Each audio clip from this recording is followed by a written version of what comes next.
well, you got some good favorite coaches. Favorite coach? Maybe you have to mention a couple. I don't know. This is up to you. Favorite coach, but more importantly, why? And I'll set you up for this one. You know, we talk to coaches as well. So you're a top line athlete. Like, how do coaches get the most out of you? I want to hear about that because coaches are going to watch this interview as well. So, you know, why do you love a certain coach? And tell me why, please. Yeah. So, I mean, I do have a couple.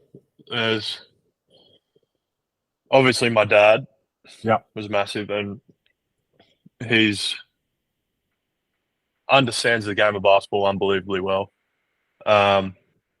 He always, a lot of the stuff he instilled in me was hard work. You know, always make sure you're giving it your best effort and just believe in yourself, the confidence stuff. And obviously, he taught me a lot of my basketball skills and all that. And he'll be my dad and a coach for me for my entire career and life, probably. I don't think I have any choice. Another guy that was massive for me, especially in juniors, was Ian Horton. Ian Horton? Yeah. Yeah, cool. So Ian kind of took my first rep teams in Townsville, and I remember the first rep. I under 12s. I mean, I was a big kid. I was a little uncoordinated. Wasn't super talented. I made the team, and I remember someone said, "Oh, you only picked him because he's tall." Oh. Like it was an angry parent or something. And Ian snapped back and kind of stood up for me. And that made me feel really good about myself and where I was, and made me want to work for him. And he just had a belief in all the players that he picked, and obviously worked us super hard. And he was a coach, but the one thing that you would always rely on him for was believing in the guys that he'd picked and having their backs 100%. Love it. And then after that, I had Adam Capehorn at the Institute. Nice. He was another guy that I'm still, obviously he's part of the Boomers program now, but I stay in touch with. And he was huge for me from a skill standpoint, and also just kind of that transition for me from juniors through to this next level to the senior stuff, where he was just as hard. I mean, very similar to Ian. Coached us hard, held us accountable, but no matter what, always had our backs. And I think the best coaches for me have always been the ones that they can push you and they know they're not afraid to tell you what you need to do to get better. Yeah.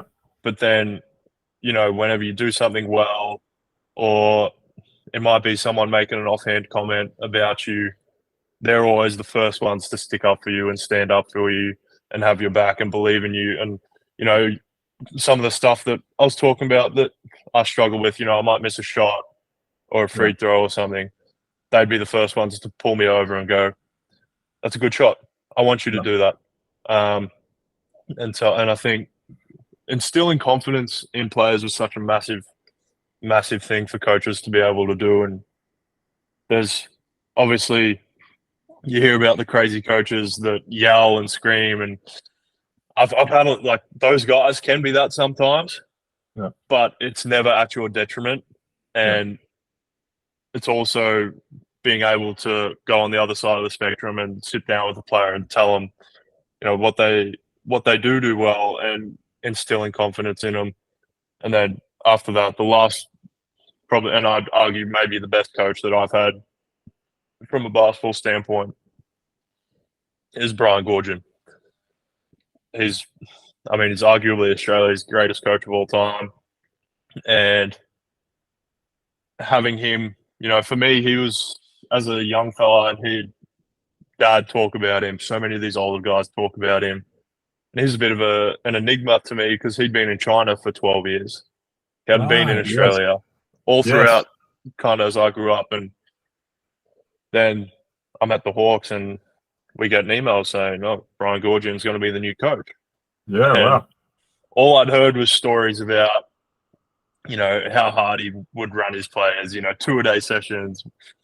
And I was a little nervous coming back, to be honest. I didn't know what to expect.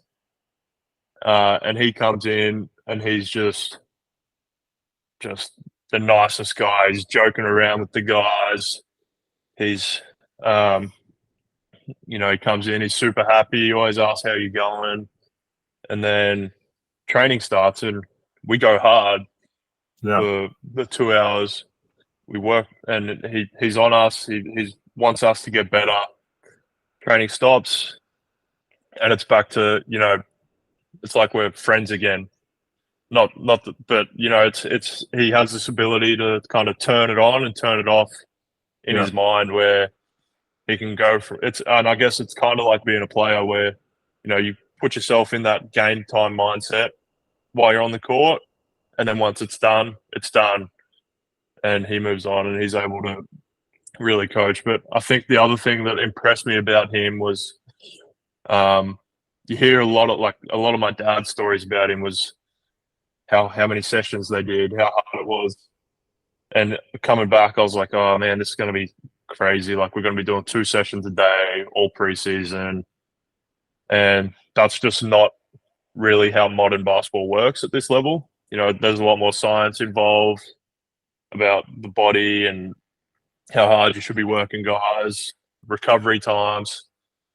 And for a coach that's been around so long, he has adapted to the times so well, which is probably why he's still such a good coach to this day.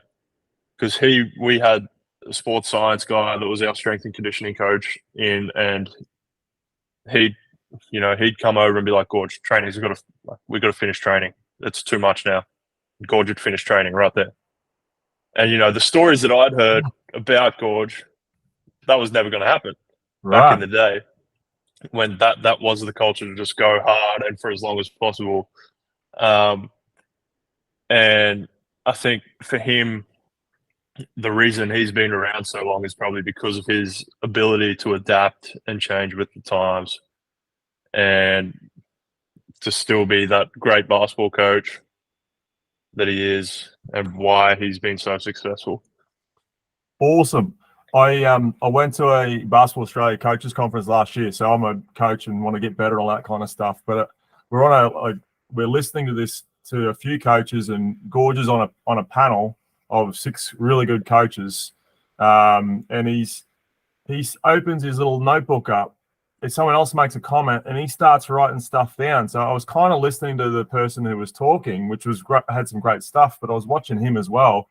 He was writing stuff down, learning off that person, who was learning there. Like, I think he's, one of the greatest coaches ever in Australian basketball, but he was still learning off others. And you could see him taking some notes down that he's like, I'm going to use that. So you're touching on adaptability. I think that's super cool. I mean, that's what I took out of watching him. He still looks like he's learning. He wants to get better. He's trying to stay with the game. So how he coached in the 90s for South East Melbourne Magic to now is probably very, very different.